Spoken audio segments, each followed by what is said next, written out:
अस्सलामुअलैकुम and welcome to my channel novels कहानी। अगर आप लोग मेरे चैनल पर नए हैं तो काइंडली मेरे चैनल को सब्सक्राइब कर दीजिए और बेल नोटिफिकेशन को ऑन कर दीजिए ताकि जब भी मेरी कोई वीडियो आए आपको उसकी नोटिफिकेशन मिल जाए। और लाइक एंड कमेंट्स के थ्रू आप अपनी राय से हमें आगाह कर सकते हैं। तो आइए चलिए चलकर सुनते हैं जिस्म जहाँ पर खौफ की लहर दौड़ाती एक नाकाबिले यकीन कहानी, खूनी फ्लैट पार्ट 1। फरहान की मुलाकात कौसर से यूनिवर्सिटी में हुई थी। वो पहले दिन से ही कौसर पर मर मिटा। कौसर अपनी खूबसूरती में अपनी मिसाल आप थी, बिल्कुल परियों जैसी लगती थी। यूनिवर्सिटी के काफी लड़के इस पर फरीफ्ता थे। फरहान का ताल्लुक एक अमीर घराने से था जो खुद भी वजी और हैंडसम था। कौसर भी मनोमन फरहान की पर्सनालिटी को पसंद करती थी, इसलिए फरहान के इजहार मोहब्बत करने पर फौरन ही मान गई। फरहान दिलो जान से उसको चाहता था, वो भी इस पर जान लुटाती थी। इनकी मिसाली मोहब्बत पूरी यूनिवर्सिटी में मशहूर हो गई थी। कौसर का ताल्लुक एक मिडिल क्लास घराने से था। फरहान की बहनें और उसकी माँ इस रिश्ते के सख्त खिलाफ थी, मगर फरहान की जिद के आगे मजबूरन हार माननी पड़ी और आखिरकार फरहान और कौसर की मोहब्बत को शादी की मंजिल मिल गई। शादी के चंद महीने घूमते फिरते हंसते गाते हनीमून मनाते ही गुजर गए। अब फरहान अपने बिजनेस में भी मसरूफ था, मगर मसरूफियत के बावजूद भी कौसर को भरपूर वक्त और तवज्जो देता। कौसर उसकी जिंदगी में उसकी सबसे बड़ी खुशी थी। फरहान की बहन आकबा और साकबा दोनों ही कौसर से सख्त नफरत करती थी। कौसर गरीब घर की लड़की और इसे इतने ऐश में रहते देखकर आकबा साकबा मन ही मन जलती रहती थी और अम्मा के कान भरती रहती थी। आकबा और साकबा के कहने पर परवीन खातून बोली, कौसर अब ये रोज रोज का घूमना फिरना बंद करो। कब तक अपनी नई शादी को नया रखोगी? 3 साल पूरे होकर चौथा साल लगने को आ गया है। फरहान हमारा अकलौता बेटा है। हमें बड़े अरमान हैं कि हम इसकी औलाद को अपनी गोद में खिलाएं। हम अपने पोता पोती देखना चाहते हैं। अब बस बहुत हो गया, जल्दी हमें खुशी की नवीद सुना दो। कौसर परवीन खातून की बात सुनकर सर झुकाकर अपने कमरे में आ गई। शाम में फरहान घर आया तो कौसर की आंखों में आंसू थे। उसे रोता देखकर वो प्यार से उसके आंसू साफ करके बोला, क्या बात है, मेरी इतनी प्यारी खूबसूरत परी जैसी बीवी की आंखों में आंसू? क्या फिर आकबा साकबा ने तुमसे बदतमीजी की है या अम्मा ने फिर कुछ कह दिया? फरहान, आकबा साकबा और अम्मा की बातें मैं रोज ही सुनती हूँ। उनके ताने भी अब बर्दाश्त नहीं होते। 4 साल से बर्दाश्त कर रही हूँ। अब तो अब्बा भी उनके साथ मिलकर मुझे बातें सुनाते हैं। मैं समझता हूँ जाने मन ये सब इसलिए करते हैं क्योंकि अम्मा मेरी शादी अपनी बहन की बेटी से करना चाहती थी। इन सब के मर्जी के खिलाफ जाकर मैंने तुमसे शादी की है। मैं हूँ ना तुम्हारे साथ, प्लीज तुम रोना बंद करो, मैं कुछ सोचता हूँ। फरहान कौसर को तसल्ली देता था जबकि वो बखूबी अम्मा और अब्बा और बहनों के रवैये से वाकिफ था, मगर बदतमीजी ना हो जाए इसलिए माँ बाप की इज्जत करना फरहान बखूबी जानता था और कौसर को भी रोता हुआ नहीं देख सकता था। फरहान कोई हल नहीं निकाल पा रहा था।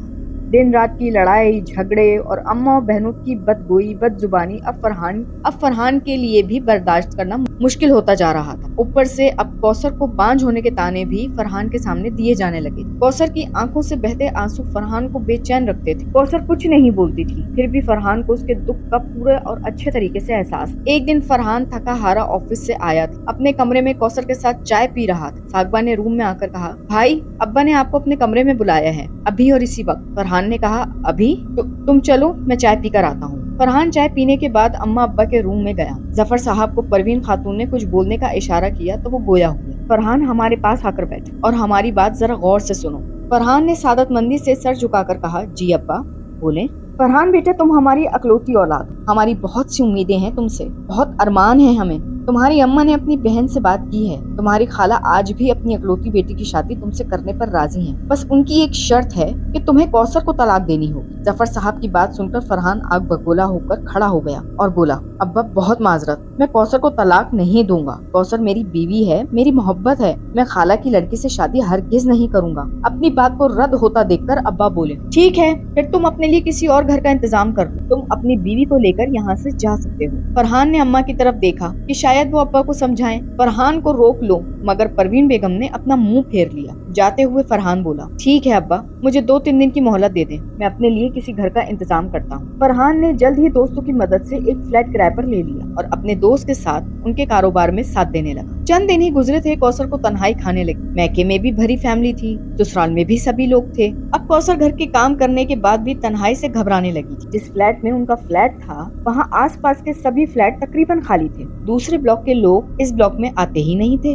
खिड़की से कौसर कंपाउंड में खेलते बच्चों को देखकर खुश होती और नमाज पढ़कर अपनी औलाद होने के लिए दुआएं करती। फरहान सुबह को गया, शाम को आता तो फिर कौसर के चेहरे पर कुछ रौनक आती। कंपाउंड में मिलने वाले अक्सर लोग फरहान से पूछा करते, भाई आप अपने फ्लैट में खैरियत से तो है ना, किसी किस्म की कोई परेशानी तो नहीं आपको? फरहान कहता, जी अल्लाह का शुक्र है, सब खैरियत है। लेकिन फरहान जब से यहाँ आया था हर कोई यही सवाल करता था। फरहान उलझ जाता था, मगर आज तक उसके साथ कोई अजीब वाकया रहनुमा नहीं हुआ जिसकी वजह से फरहान अपना कान इन बातों पर नहीं धरता। एक रोज फरहान ऑफिस से घर आया, बच्चों को कंपाउंड में खेलता देखकर कौसर रो रही थी। फरहान ने उसे अपनी बाहों में भरकर उसके आंसू साफ करते हुए कहा, सब ठीक हो जाएगा, परेशान मत हुआ करो। तुम्हें पता है ना मैं तुम्हारी आंखों में आंसू नहीं देख सकता, प्लीज रोया मत करो यार। मैं तंग आ गई हूँ फरहान इस तन्हाई से। आप अम्मा अब्बा से कहीं ना हमें माफ कर दें, अल्लाह ने चाहा तो बच्चे भी हो जाएंगे, हम वापस अपने घर चलते हैं। तुम्हें क्या लगता है कौसर, वो लोग मान जाएंगे? वो तो मेरी दूसरी शादी करवाना चाहते हैं, मैं तुम्हें तलाक देकर दूसरी शादी कर लूं, ये शर्त रखी है। बताओ मैं ऐसा कर सकता हूँ भला?